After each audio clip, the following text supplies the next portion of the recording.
So everybody, welcome today to my golf tips live session. And a couple things to ask a question, just type it in the comment box. It's probably below the video. For me here, it's on the side for some reason, but you can just type your questions in there. I'll answer any golf related questions and demonstrate as well as part of the answer. And today also we're going to start a new feature at the end of the show. I'm going to tell you how you can win a free lifetime membership on my website. It's currently on sale for $99.98. Normally it's $149. I lowered the price recently, and due to many people not being able to play golf right now, like me, trapped at home during the COVID-19 virus tragedy, or whatever you want to call it. Anyway, type your questions in. At the end of this, about 45 minutes in, I'm going to tell you how you can register to win a free membership. And you're not going to have to give me your email or anything like that. But if you watch till the end, then you'll get a chance to win. And I'll be announcing the winner on April 30th. So I'm going to take a look and see what we have for questions. Hey, Tom, good to see you. Glad you made it. Got in all right. Yeah, in the Moe Norman swing, what they're teaching, it's similar. The question being the stance is square, shoulders closed. I like to look at it. Yeah, if you look at a line, so when I'm getting set up, and I'll have people get set up in this orientation, and the right shoulder or trailing shoulder will tend to be a little bit back while the leading shoulder is out. So if you take a club and do this, the shoulders, some would say, are closed. But at the same time, if you look at my upper torso, so in the same orientation, the upper torso or upper body is square to the target line. So the right shoulder, trail shoulders back, and relative to the stance, if you look at the front of the shoulders, the shoulder line, it would appear closed, but the upper torso would be square.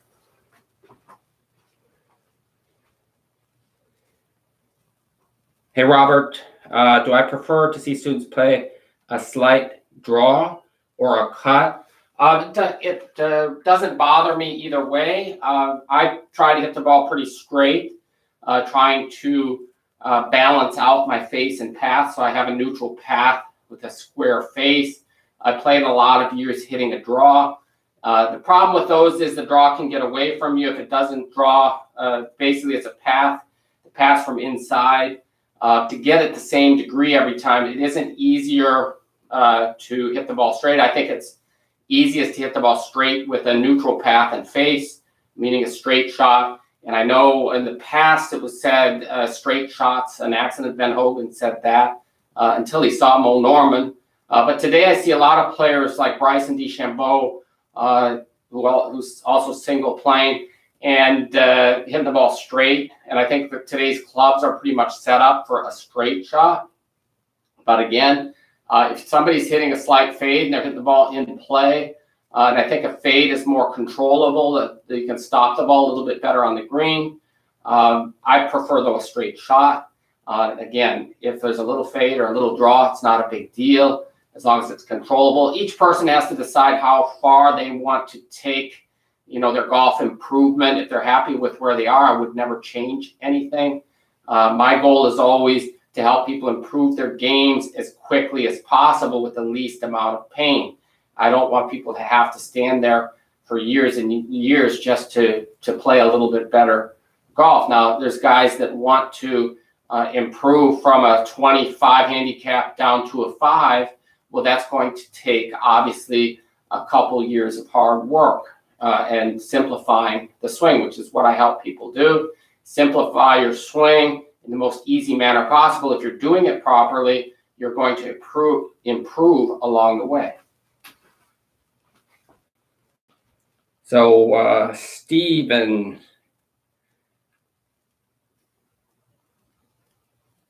Yeah, so PGA pros have their hands low, yeah, pretty much on every shot. But yeah, I think what they're trying to do is they're trying to get down low, because what we want in a bunker, imagine that I'm standing in a bunker here. They're trying to get down low so that they can slice under the ball. So you're trying to get a low impact, or a very shallow impact, so they'll get way down here. The problem, even again, if you're setting up with the hands low, when you go through impact, they're going to be here anyway. So they can start with the hands like this, but when they swing and go through, the hands are always going to come into alignment with the trailing arm. You can't really stop that. And so in single plane, in my method set up for impact, I'll stand pretty wide in the bunker, and I'm just going to set up in that same alignment as usual, but the club face is open. So it'd be a wide stance, which is putting me lower to the ground, and I'll bend forward a little bit more, but it's trying to get the feeling that it's a very flat, shallow shot through impact. Hey, Archie. Do I think the one-plane swing will be more effective with single-length irons? I don't think that if you do it properly and you're set up for impact, I do not see that it's such a problem with the different length golf clubs. And I know that a lot of people have trouble hitting a 3 and 4 iron and maybe even a 5 iron. But the people that I see playing same length irons are mostly, and even longer iron issue so much. I recommend it for those golfers if you can get fit properly for it, especially with a launch monitor, so that you can see that the distance between each golf club is correct, say 10 yards between each club. So if you hit a pitching wedge 130, that you hit a 9 iron 140, and you hit a 8 iron 150. Some people like to have 12.5 yards between clubs. It depends. At higher swing speeds, you might have 15 yards between clubs. But again, that has to do with different. Obviously, you can change the lofts as well. They all have the same length and swing weight and shaft, so it's an advantage in that you have to get used to swinging one club. You'd have one distance from the ball for all of your irons. The disadvantage, I think, is in distance control. Some of the companies have it dialed in. One of my customers uses Wishon, which the Sterling irons, and they have a hotter face in the longer irons. So that's something, definitely an option if you're in the market. Pretty much, if you can get fit perfectly for the clubs and you can see that the distance dispersion is good, if I could do that, I would do it. I would be playing it in the fitting that I went to at Club Champion. I tried the same length irons, and it didn't provide the proper distances. So I was hitting the fitting. I was hitting my 6 iron that I was fitted into, and it was a Callaway Apex iron. I was hitting 190 yards with a 6 iron, and when I took the 4 iron from the same length Edel clubs, it was flying about 170 to 175 yards. So it was obviously much too short. They tried a lot of different shafts and it just didn't help. So if you can get fit, I think it's great. Let me see. Paul. Hey, Paul. Can't seem to get the left arm properly oriented at address. I feel like it should be in a straight line with the left arm.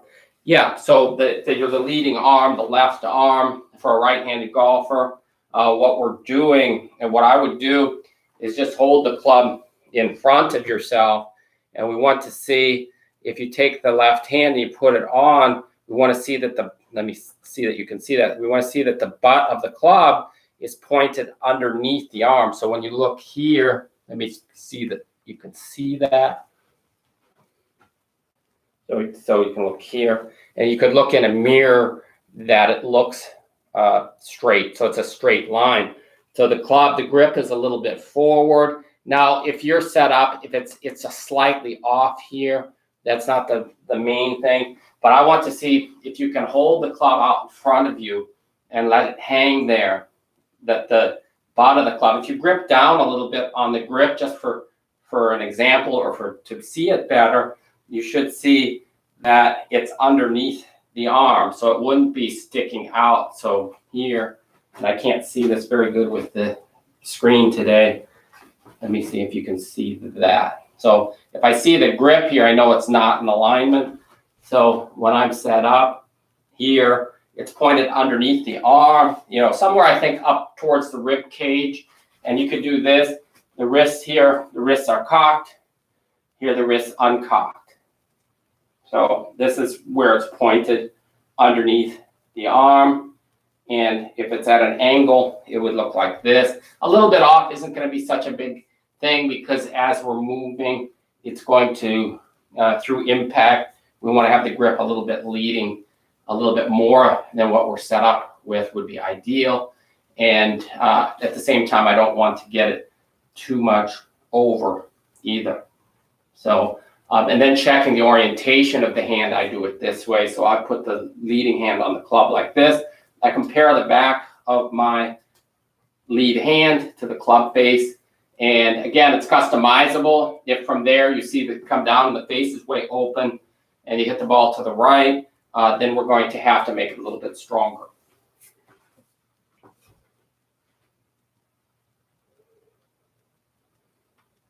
So,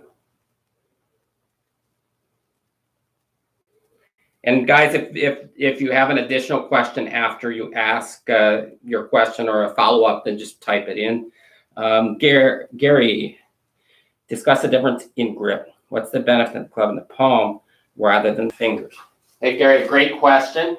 I see the benefit of a little bit, and I don't like to say, it's a little bit more in the palm than it is in the fingers.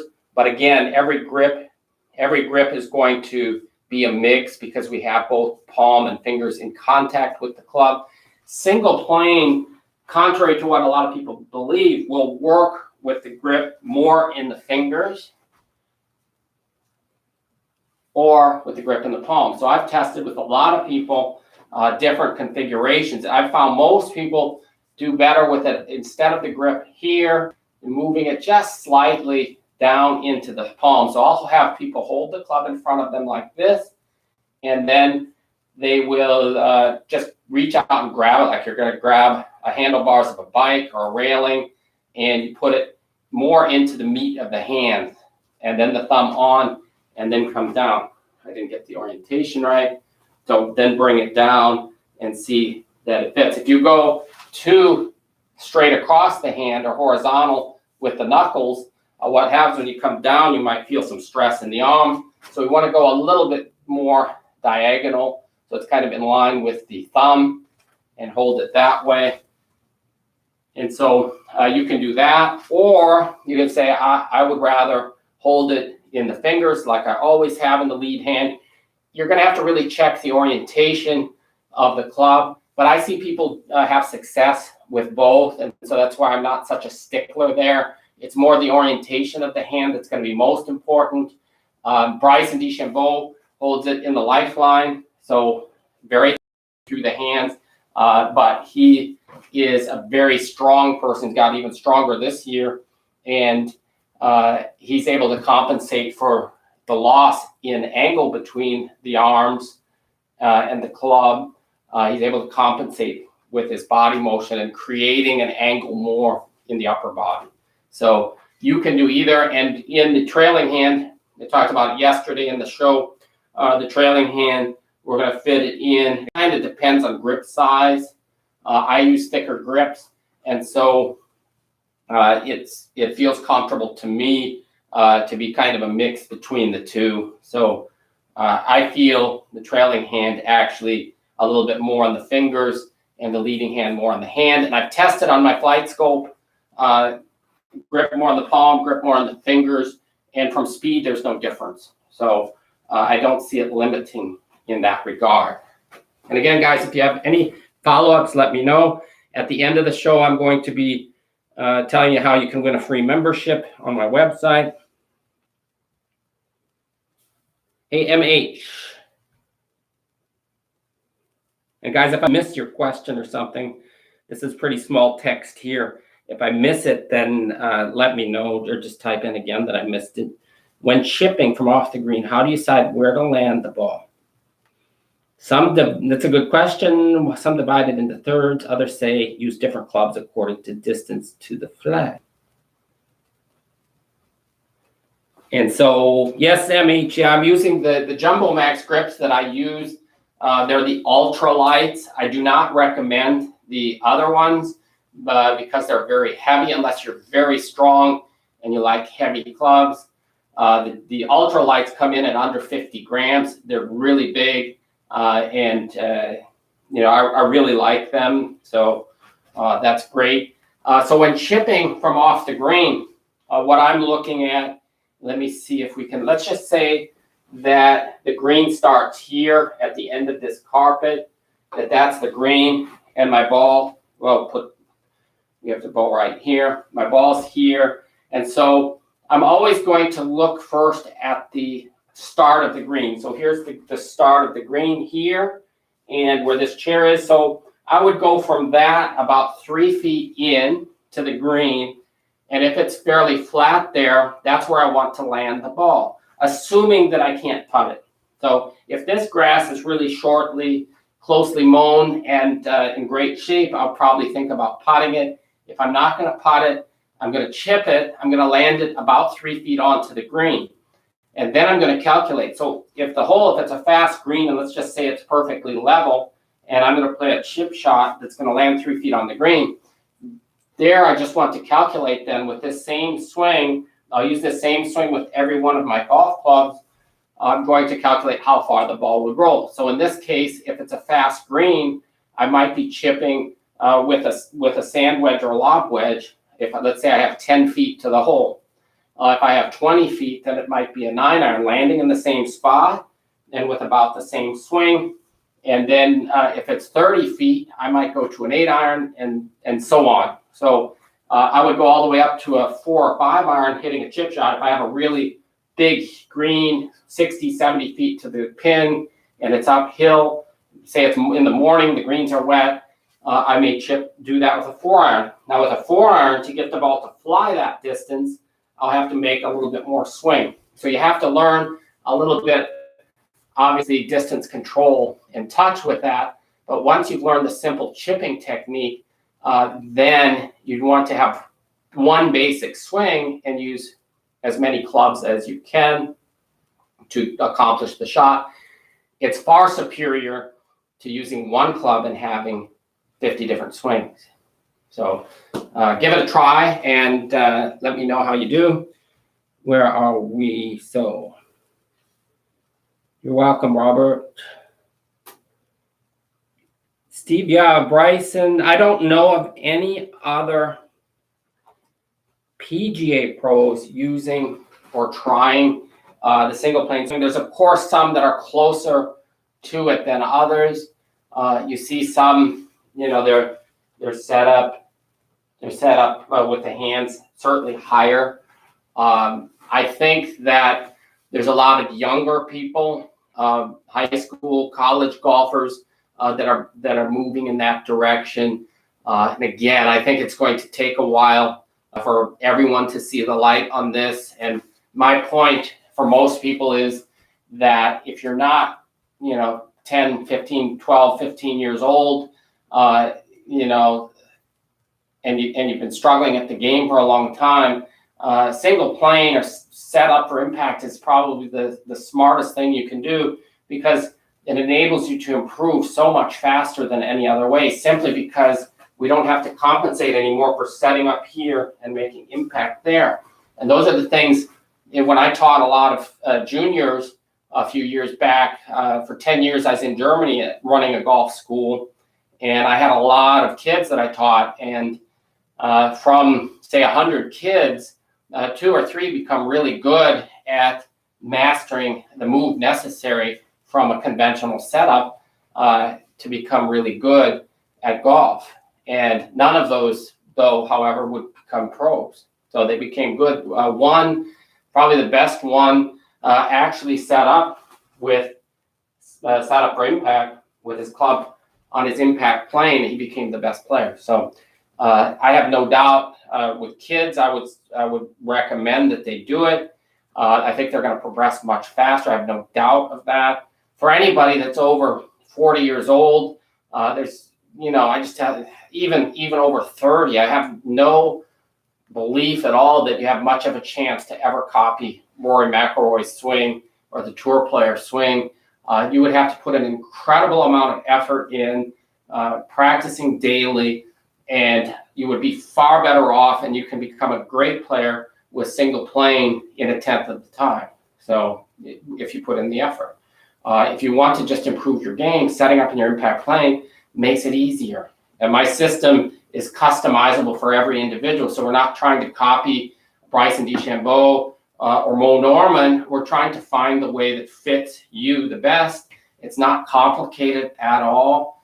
Basically, we just find out where you make impact, where you are, and have you set up closer to there, and then learn to move the club properly through impact. And that's similar to what the best players are trying to do as well, or how they do it. It's just easier from the setup position. So Archie, thank you. You're welcome.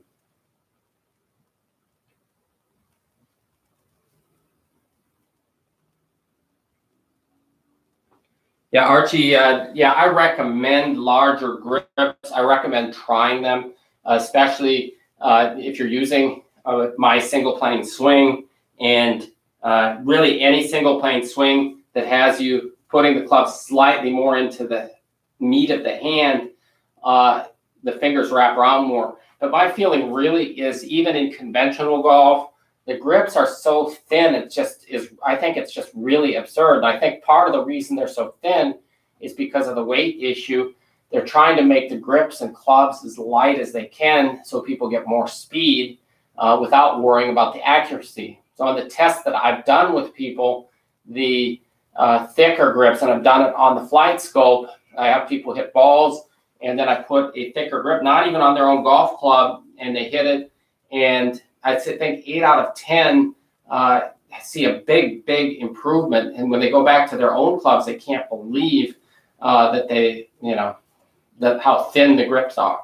And so 70 or 80% of the people trying it love them. The other, say 10% kind of are like so-so, and 10% say no, they like their own grips better, and they hit their own grips better.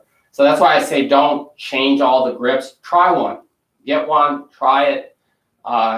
If you send me a message through my website, learninggolf.tv, with your hand size, measure from the crease in the wrist to the longest finger, and I would recommend a grip from a grip size for you. But if you're playing single plane, that would make the most sense.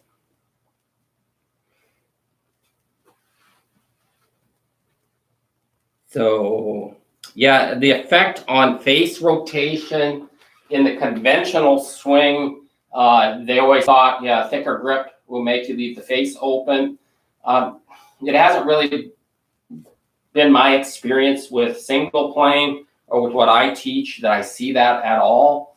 So I don't see it affecting that. It just seems people are more consistent with the bigger grip. And I know they sell Jumbo Max as you gain speed. I don't really see that, but I haven't looked over the long term in my comparisons with a thinner or a thicker grip. I saw the same speeds. I think over time you might be able to hold on better, and so you may over time develop a little bit more speed. But I think the consistency is the big thing. People become more consistent and hit the ball better. So on average, you may get a little bit more speed. But I also don't see it being an issue as far as the release, or that's all. That's a common belief. I don't see it. If you get too thick, what I noticed when I tried the XL grip is that when I swing, I felt like I was losing the club because it's so thick I couldn't really wrap even my fingers around. So if you get too thick, that's also not good, I think.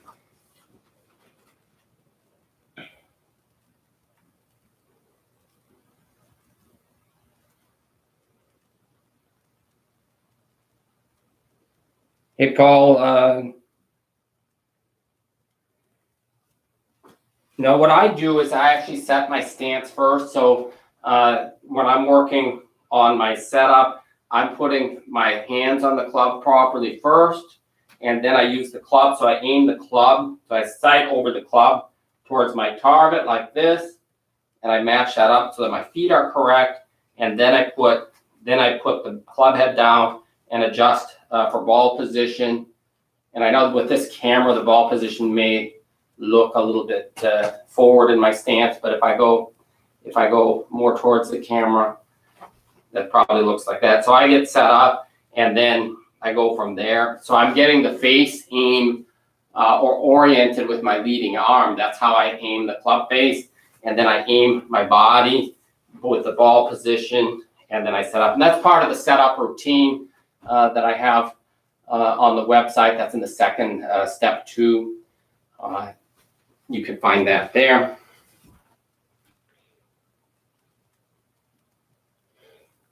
Hey, Brian, what is making me pull shots to the left? Well, what you have to do, Brian, is find out if it is actually a pull or if it's a closed club face. Most people that I see that are pulling the ball to the left. Now, if you do tend to slice or fade the ball, then it probably is a pull. If the balls just tend to fly to the left, it's probably a closed face. And for most people that I see, for a lot of people that I see, it's going to the left. First of all, their feet are aimed to the right, so that goes to alignment. And then what they're doing, because they're aimed to the right, to get the ball to the target, they have to release a little bit early, so the club face is tending to close. Now, when they get it just right with the timing, then it goes to the target. And so it's kind of a never-ending battle. If you do tend to slice the ball as well, then it probably is a path issue. So if your swing path is coming through that way, I would be checking the setup. If you're familiar with what I teach, I really very rarely have somebody whose path is from outside. But what I'll do, because of the setting up on your impact plane, so the hands are up here and the trailing arms in a position that's on the same plane as the club, at least to the elbow. And because of that setup, it's pretty easy to get the path. And I would have you, if you were tending to slice it, to have you make sure that you're working on a path that feels a little bit more inside to out until it's straightened out. I don't like a long-term idea of swinging inside to out, because we really want the club moving towards the target at impact, and that's the ideal. Hi, Grant.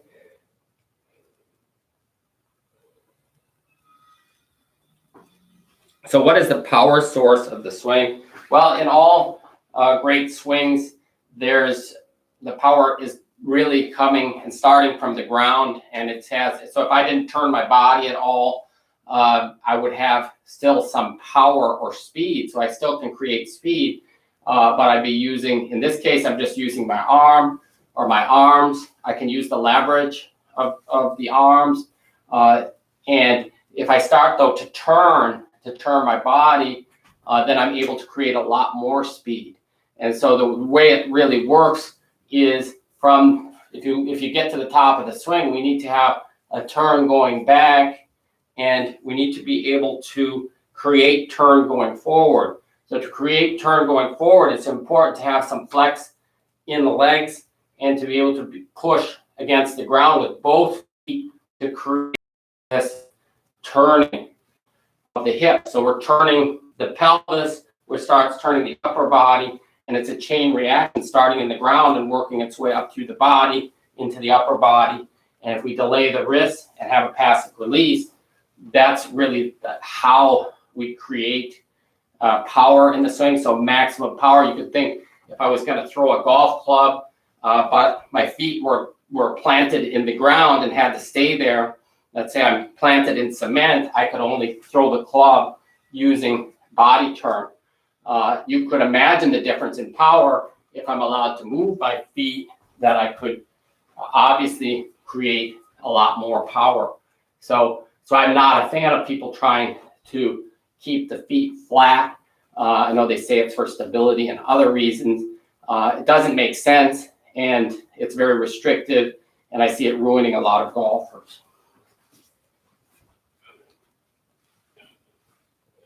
So basically, yeah, so how I turn, if I answered that, is I'm using the feet. So it starts with the feet and the legs. And so the best angle, I'm trying to also to turn the hips back. So the hips turn to here, the upper body. Again, it's to the limit of my flexibility. So I get the chin over the left shoulder. So left shoulder turns under the chin. So my upper torso's turn probably about 80 degrees. And that's, again, that's limited by my flexibility. And then we reverse it and turn in the other direction. My learning program, which you find on YouTube here on my channel, also goes step by step through how to get yourself learn a good transition and get your hips into the proper position before impact. You're welcome. Hey, Joy Piping, how are you today? Is there any benefit to a full 10 finger overlapping? I don't see an advantage. In fact, I think it would be better to have an overlapping grip. So, and the reason for that is that it brings the hands a little bit closer together. You can see here would be a 10 finger grip. A lot of people call this a baseball grip. I know they did a long time ago. Yeah, that's a baseball grip, except that the thumb is on the grip of baseball. I think baseball, they hold it like that, so the thumb's not there. But people say baseball grip and 10 finger interchangeably in golf. And I prefer that. Then you can see what happens to my hand. So if I take the pinky off, I'm able to slide the hands. I've even seen people do a double overlap. So it's bringing the hands closer together. And I advocate an overlapping grip. And some people do interlocking. That works too. I was never a fan of it personally, but if somebody's using that, as long as they get the orientation of the hands correct, I don't see a big deal with it. I see people with the 10 finger grip get the hands separated a little bit. And what I see there, they may have a good feel on the short shots, but when they get into longer clubs, you have some issues. It's easy to get the hands working against each other there.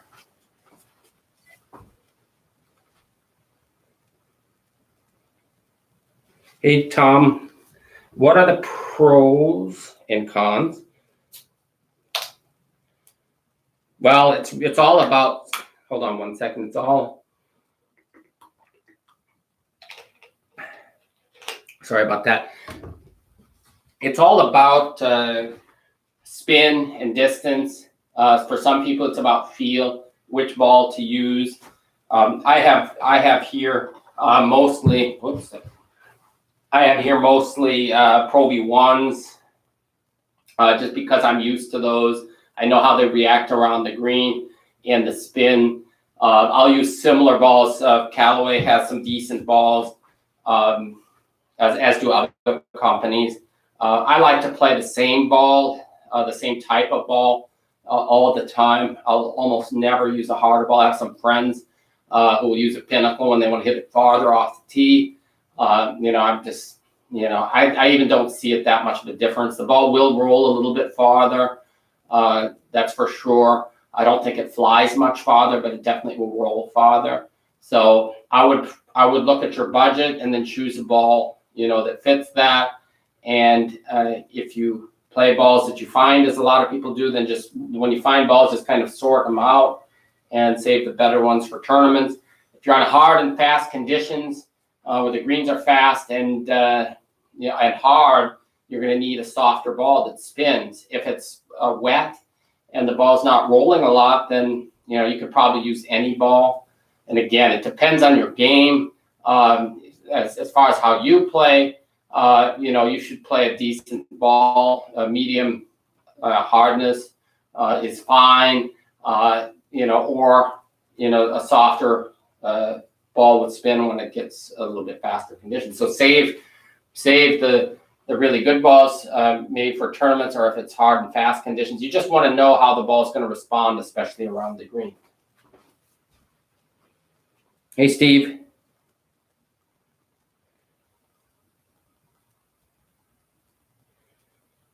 Any tips on a bigger shoulder turn on the backswing for an older golfer, such as straightening the right knee more on the backswing or allowing the left heel to come off the ground? Yeah, I do see that, Steve, as often. Actually, it's kind of here that people don't turn much because their legs are kind of not moving at all. So they're not actually turning the hips on the backswing. So they're kind of stuck here, as opposed to if they get a turn and if the lead heel comes up, and you'll see it on me. If you saw, I saw in my speed project videos that I've been doing. There's been 2 now. That when I'm trying to swing fast, that you'll see me pick up the leading heel a little bit, the left heel on my backswing. And so I think it's a good thing, and I think it's something that I think it's helpful. And you saw the tour players used to do it. One former tour player that I've been working with, I watched him in the US Open. He was leading about almost 40 years ago, and his backswing, his left heel came up a lot. And today when he swings, it doesn't move at all, and he's getting very little turn on the backswing. So I talked to him about it. He actually found some old video, and he saw the same thing, that that really is what they all did, Jack Nicklaus as well, picking up that heel. So I think it's a good thing that if you want to get a little bit more turn, that's going to make it easier. So that makes it easier to turn the hips. So if we can get the hips turned 40 degrees, then it's not that hard to get a little bit more upper torso rotation. So turn, people call it shoulder turn.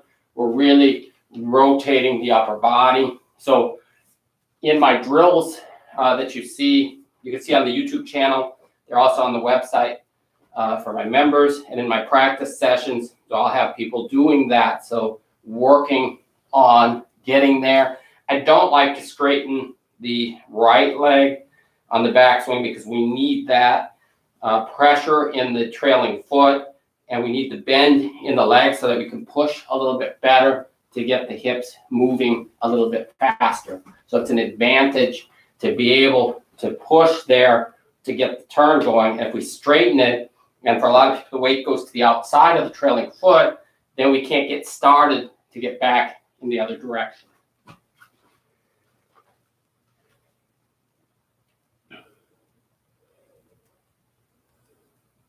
So, Joy of Piping, do you think shaft flex is important, or is it more of a field timing thing? Well, you want to fit the flex of a shaft to your timing, instead of trying to fit yourself to a shaft. A lot of people in my schools, I'll look at their clubs and I'll see a set of clubs with 5 or 6, 7 different shafts in them. And it's obviously a disadvantage because every shaft performs differently.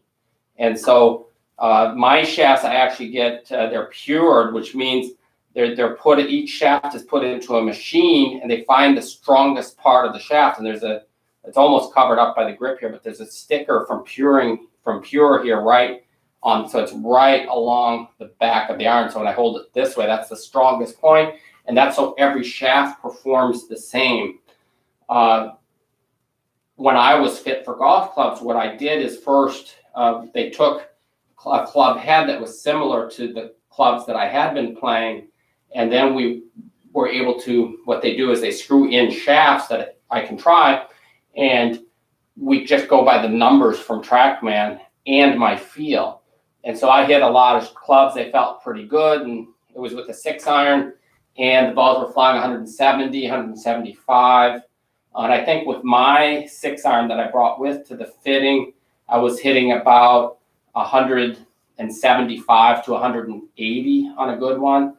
And we went through a bunch of shafts, and some of them were terrible. I couldn't hit the ball. There was 2 or 3 shafts. It was like I felt like I just was a beginner or something, even though I've played for 50 years.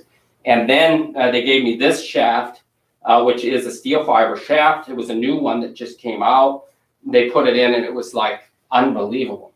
The balls, I had 3 shots in a row. They were like lasers, dead straight, and 190 yards. And so, that was search over for me. We did try a couple others, but nothing came close. Then we went back and just to verify, tried them again, and they're just unbelievable. But that's for me. Other people try them, and it doesn't fit. So it fits the timing of my swing perfectly. And that's the way, if you can afford it, you go to Club Champion.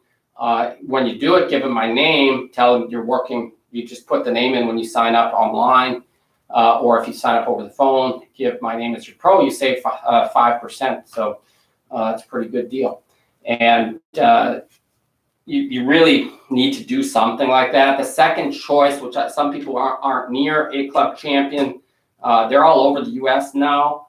But I tell them, go to a golf shop or go to your pro. If he has a launch monitor, and try 5 or 6 different drivers, try as many different clubs as you can, and then make notes. Hey, this one felt great on this day.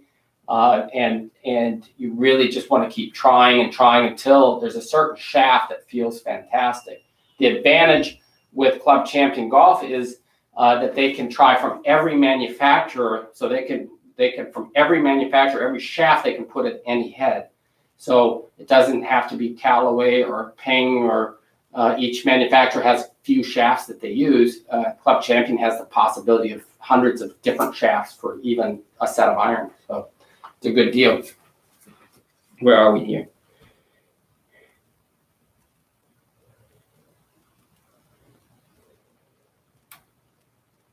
So Steve,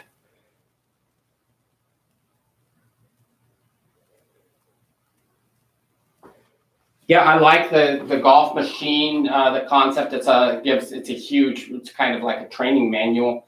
There's a ton of information in there. I really, unless you're a fan of, or somebody really wants to get into all that, it's a lot of mechanics. The chipping that I use is Paul Runyon, Phil Rogers, Dave Pell's. It's very similar. Pretty much Dave Pell's, and it's perfect single plane. So I just get this alignment here, and from that alignment, standing pretty vertical. So it's a lot of Dave Pell's, who I think has done the most research of anybody, and it's pretty simple. Just use the body to move the golf club, and keep it as simple as possible. And so Bryson, as far as that goes, they had talked about a zero shift motion, where the club is moving on the same plane and has the same angle through impact. And he thought, well, I'll try that with a full swing, which the golf machine said really wouldn't work, but obviously it does. So I've read probably almost everything there is to read about the golf swing, as well as studied what the top instructors have all done. And I like to say with setup for impact, obviously we're setting up in a position that just makes it easier to make great impact. We're going to still use the body and move the club as you would in any athletic motion. So we don't want to restrict. We just want to keep it as simple as possible. Hey, MH, if I have custom built iron with the line 2 degrees flat,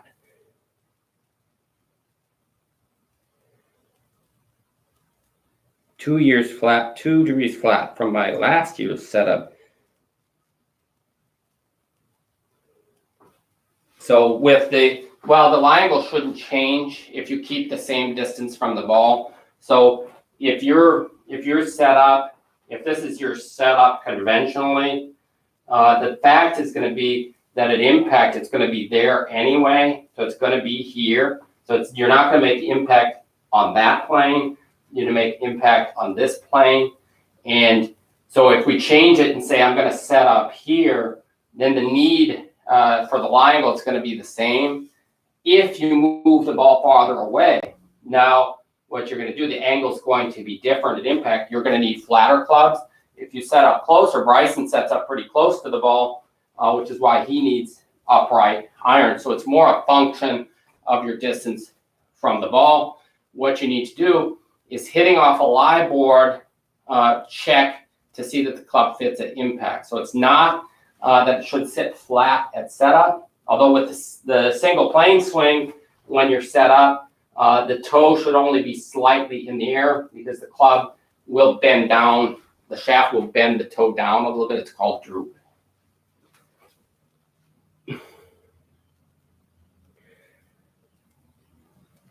So, hey Giles, when I've tried the single plane swing in the past, I come over the top or very steep in the downswing. Why would this seems to happen in the conventional swing as well. Why would this be? Most likely, you haven't got the setup perfect, and you likely have such a habit from playing conventionally and over the top. So you're here, and what happens is the rotation starts in the hips and upper body first, and so the club gets from the outside. And so if we set up on our impact plane, so we set up like this, I would have you make sure that your trailing shoulder is back to the side and you reach in so this shoulder's back so you're not set up here. And then I'd have you working on getting the club back behind the trailing shoulder and then trying to feel like the club stays there as you start down. You're going to keep it there and give your legs and body a chance to start turning before the club starts to move down. Alternatively, you could make the second thing that I would do, and I see it in my schools occasionally where somebody's struggling with the path, I'll have you try to make a swing path in that direction. So trying to swing through to the outside. And with practice swings first, if you follow my setup for impact method, then the drills also teach you the proper transition. So from the top of the swing that we're starting and getting the body to the impact position before the club gets there. So for those of you that want to enter for a free membership, you can go ahead and enter that in. What I want you to do is just type in the comments, enter me, just write, enter me for the free membership. So when I do this, the next days, there'll be some other phrase you have to say. So you can enter a couple times, that's fine. I'm going to have a drawing on April 30th, and there'll be a free lifetime membership for that. I'm going to answer a few more questions here, but you can type that in until the end of the video, and then I cut it off there. So I'll take a couple more questions. So where are we, Jaws? AS, a lot of people who want to adapt one plane swing are confused about creating lag.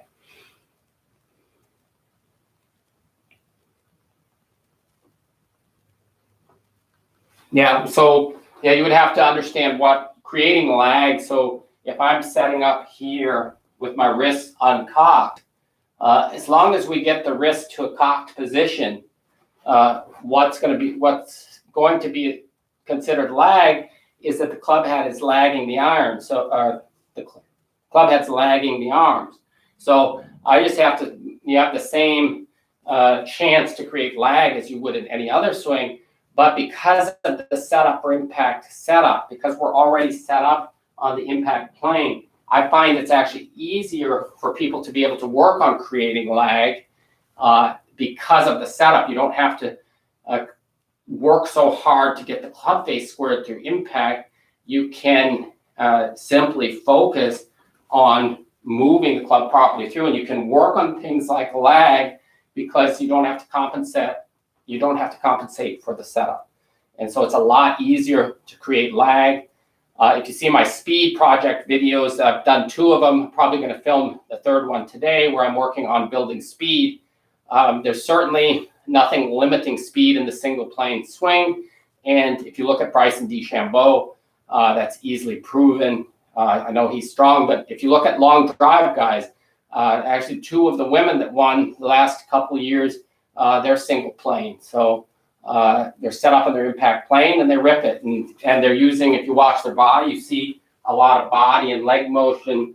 So as long as you're not trying to limit your turn or keep your feet planted in the ground, which some people have done in single plane, trying to copy Moe, if you use your feet, use your body, use your legs, you'll be able to create more lag. And the setup has nothing to do with it in that case, unless you're holding it in the lifeline of the hand, of the leading hand. As Bryson does, that will also restrict the amount of angle that you can create.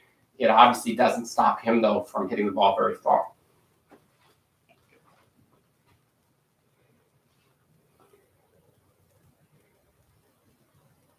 Hey, Brian. At impact, should I feel like I'm throwing the club through impact or pushing the club? I'm a new golfer using single plane. Well, I would say that you should feel like you're holding the club and you're holding the club back, and then you're letting it release. You're not pushing it, you're not pulling it. It's your body. So if I hold the club up here and cock the wrist and turn, it's a question of just letting the club wants to release. I can hold it in a couple of fingers here. It's not something I'm doing actively. It's passively, and I'm turning, and I just let the club, it's just letting the club release. The function of the hands is to hold this club back as we're coming down. So we're holding it back. Most people are trying to hit with the trailing arm. The function is to hold it back and then let go. So it's kind of like a slingshot. I'm holding it back, I'm turning and rotating the body, and then I let go. And then there's a lot of speed. And that's the drills on my website, and my practice sessions videos in the members area will take you step by step through that. So Dave, if you're truly setting up for the position of the body at impact. Great question, Dave. Yeah, we're not setting up for the complete impact position. So if I was in my impact position at setup, it would look like this. We're setting up, however, this. So the body's in that space. The hips are moved over. The upper body's back. The difference, though, at impact, we're going to be more, as you said, with the weight's going to be more left because of the rotation and the turn. My head's back. And so we have to learn then through my drills. We're going to learn to get the body in that position before I make impact. So setup for impact is talking about the club, arms, and body positioning, but it's not the body turn.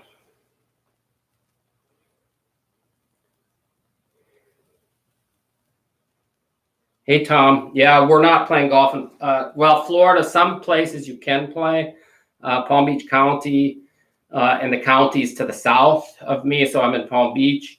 It's all closed along with the beaches and everything else. So don't let me get into that. But I think you can very safely play golf, not have contact with anyone, as well as go to the beach. And as long as you stay away, keep your distancing, there should be no issue with that. When I grip the club, I started using a twist grip as opposed to a squeeze grip.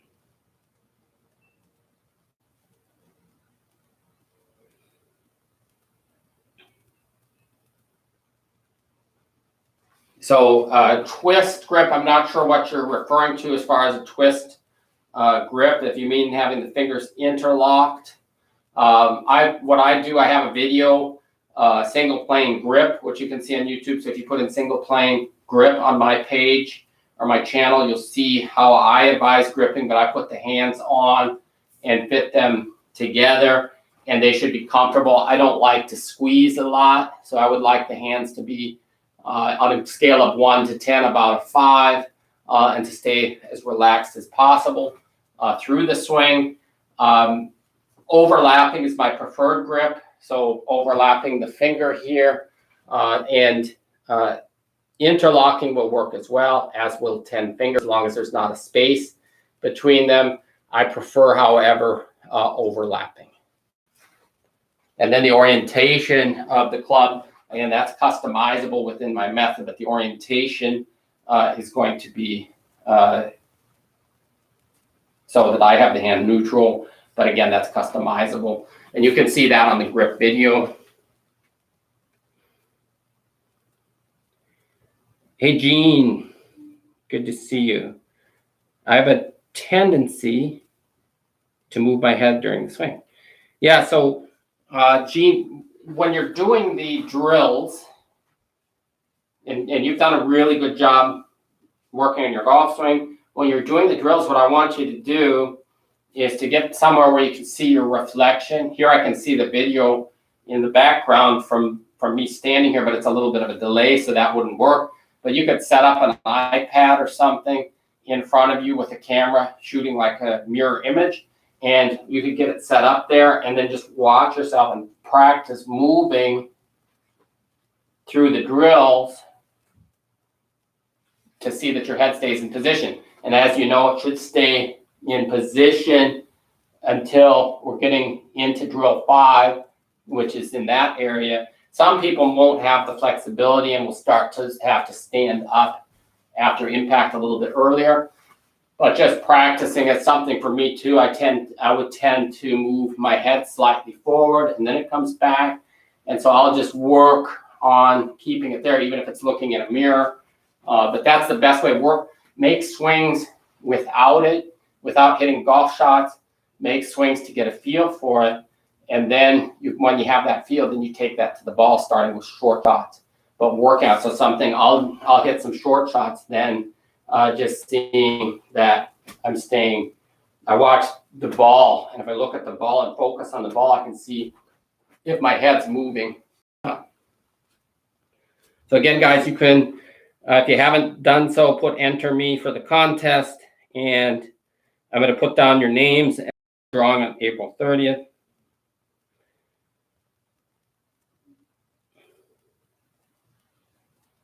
So I'll just take these last 2 questions for today, and then the next show I'm planning for Tuesday, probably around 5 o'clock Eastern Standard Time. That's the plan. You can always check on my channel. I'll put it up probably Tuesday morning, exactly when, so it could change to 4 or 3, but most likely I'm planning it around 5 o'clock. So if you have any more questions, you can come back. For the weight with the driver, where is the weight? It would be the same as the other clubs. I'm always about 50-50. And so what I'm doing, I'm set up because the hips are moved over. That moves the weight forward. But again, I'm set up with my head and my upper body is a little bit back. So you can see my upper body's back. And the driver would be on a tee, obviously the ball. That may look more forward because let me line up with the camera here. I lined up with the mat. So when I'm getting set up, so it would be something like that. And so in my feet, it feels about 50-50. It may be a little bit off, but that's just my feel. So the upper body's back and the hips are a little bit forward.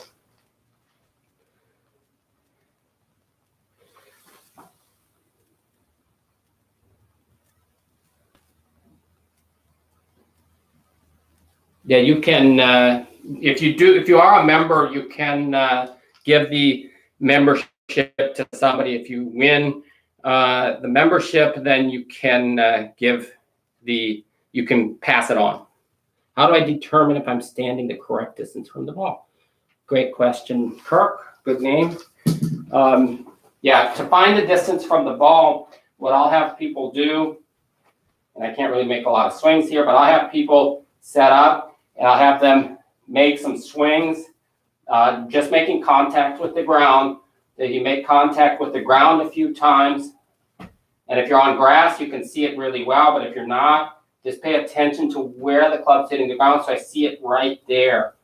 So if I put a golf ball there and keep my feet there ideally, then I could measure to that position, measure from the ball to the toe line, and then I have the exact distance for me. That's going to be the natural position for distance from the ball. This works really well on uneven lies as well.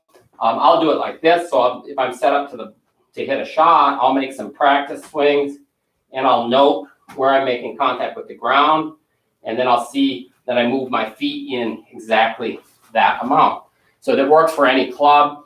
The driver's a little bit more tricky, so you have to get a feel. With the driver, I'm getting a feel for how far the elbow is away from my body when I'm getting set up, and then I orient the club head to the ball in that way. I also use impact labels on the driver, so you can see kind of where you hit the ball on the face. That's after a lot of shots there.